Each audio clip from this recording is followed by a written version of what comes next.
Άιζεκ, πού μπορώ να σου πω? Πες μου λίγο το Jean-Claude, λίγο μπορείς να τον στείλεις, τον έχεις φίλο. Τον έχω, ναι. Πες τον λίγο να έρθει Gang House εδώ. Κάτσε να τον πάρω ένα. Ναι, ναι. Put your gun down. Μάρκο, κατέβασε το όπλο. Sir, put your gun away. Isaac, how much? Not for sale, μαλάκα. Hello, Κιάρα. Λάρα. Μιλάρα, γεια.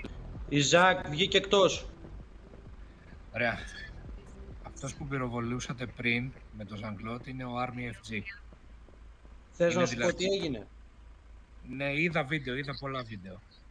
Ω, είδες το αποτέλεσμα, δεν είδες τι έγινε, γιατί εγώ δεν ήξερα από την αρχή. Ο Με Jean-Claude παίρνει θέλει. τηλέφωνο.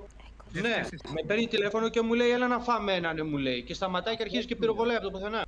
Αυτό σου λέω. Δεν φταίς εσύ. Και μετά έκανε και άλλη γκάφα με ένα τερετόρι που πήγε μόνος του. Δεν βάρισα εκεί. Γι' αυτό λέω, μην ξανακολουθείς οδηγίες από κανέναν άλλον εκτός από μένα. Οκ. Άστον να λέει, ο άλλος δεν είναι καν στην gang μας. Εγώ κατάλαβα ότι έκανε μαλακία, γι' αυτό ήρθα εδώ. Isaac, Yeah.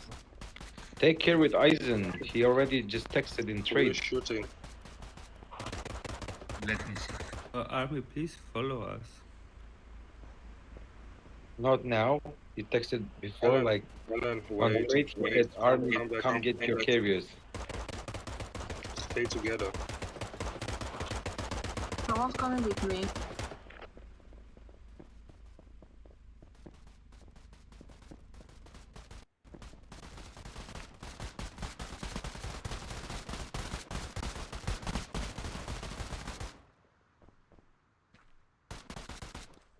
Oh, sorry.